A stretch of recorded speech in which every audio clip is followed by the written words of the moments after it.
వెంటనే we want justice we want justice we want justice. నా పేరు ఐలే నర్సంపేట డిపో మాది. మేము సంవత్సరం నుంచి ఇంతకుముందు పేరే ప్రైవేట్ జాబ్ చేసాము. తర్వాత ఆర్టీసీకి నమ్ముకొని ఆర్టీసీకి వచ్చాము. ఆర్టీసీకి వస్తే ఇవాళ మాకు తెలియకుండా సడన్గా మమ్మల్ని జాబ్ నుంచి తీసేశారు. ఇంతకుముందు ప్రైవేట్ జాబ్ చేసి ఆ జాబ్ పోగొట్టుకొని ఆర్టీసీలోకి వస్తే ఇలా ఆర్టీసీ నుంచి కూడా మమ్మల్ని తొలగించారు. కాబట్టి ఈ ఆర్టీసీని తొలగించడం వల్ల మేము మా కుటుంబం మొత్తం రోడ్డు మీద పడవలసి వస్తుంది. కాబట్టి మాకు న్యాయం కావాలి. ఎట్టి పరిస్థితుల్లో మమ్మల్ని రిమూవ్ చేయకూడదు. మాకు కాంట్రాక్ట్ తెలియకుండా నైట్గా మమ్మల్ని తీసివేయడం జరిగింది. కాబట్టి మీ ఎట్టి పరిస్థితుల్లో కూడా మేము బయటికి వెళ్ళకూడదు. మమ్మల్ని వెంటనే విధుల్లోకి తీసుకోవాలని కోరుకుంటున్నాం.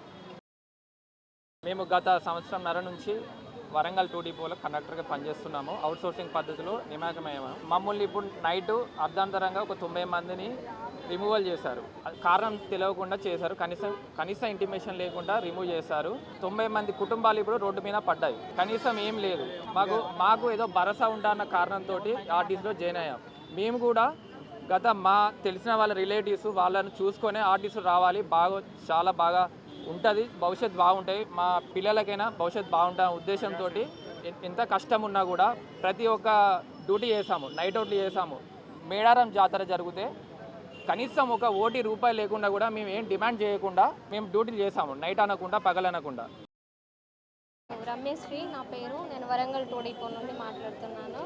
మాకు 1 ఇయర్ ఆగస్టు 1కి జాయినింగ్ అయింది. 31 వరకు మాకు టైం ఉంది. ఎలాంటి ఇన్ఫర్మేషన్ ఏం చెప్పలేదు. నైట్కి నైట్ తీసేస్తున్నామని చెప్పి 90 మందిని అర్ధాంతరంగా తీసేసిళ్ళు. ఇప్పటికీ మేము వచ్చి మార్నింగ్ నుండి వెయిట్ చేస్తున్నాము. ఎవరు ఏం రెస్పాన్స్ అనేది లేదు. ఒకరి దగ్గరికి వెళ్తే ఒకరి దగ్గరికి అంటున్నారు. రెస్పాన్స్ అనేది లేదు, ఏం చెప్పట్లేదు. మేమైతే డ్యూటీస్ అయితే కరెక్ట్గా చేసినాం. రెగ్యులర్ వాళ్ళతో ఈక్వల్గా చేసినాము. మాకు ఆ శాలరీ తక్కువే ఉన్నా అన్ని ఓటీస్ అవన్నీ ఏం లేకపోయినా కూడా మేము రెగ్యులర్ వాళ్ళతో ఈక్వల్గా ఏ డ్యూటీ అంటే ఆ duty late night early morning వెళ్ళి లేట్ నైట్ డ్యూటీస్ కూడా మేము చేసినాము. కనీసం అట్లీస్ట్ ఇన్ఫర్మేషన్ అనేది లేదు. మాకు లేకుండా చేసేసారు. అడిగితే ఏం రెస్పాన్స్ లేదు. ఎవరి దగ్గరికి వెళ్ళినా ఒక దగ్గరికి వెళ్తే ఇంకో దగ్గరికి వెళ్ళాను అని అంటున్నారు. మార్నింగ్ నుండి వెయిట్ చేస్తున్నాం, ఏం లేదు. మాకేంటంటే మేమైతే డ్యూటీస్ చేస్తున్నాం కరెక్ట్గానే. వీళ్ళు తీసుకుంటేనే మేము వచ్చినాం. మా అంతటి మేమేం రాలేదు కదా. వీళ్ళు తీసుకుంటేనే మేము వచ్చినాము. డ్యూటీస్ కరెక్ట్గానే చేస్తున్నాము. మా సైడ్ ఏం రిమార్క్ లేదు. మమ్మల్ని మళ్ళీ డ్యూటీస్ తీసుకుంటే చాలు, అంతే. పేరు శ్రీలక్ష్మి, నేను వరంగల్ 2 డిపో నుండి మాట్లాడుతున్నాము.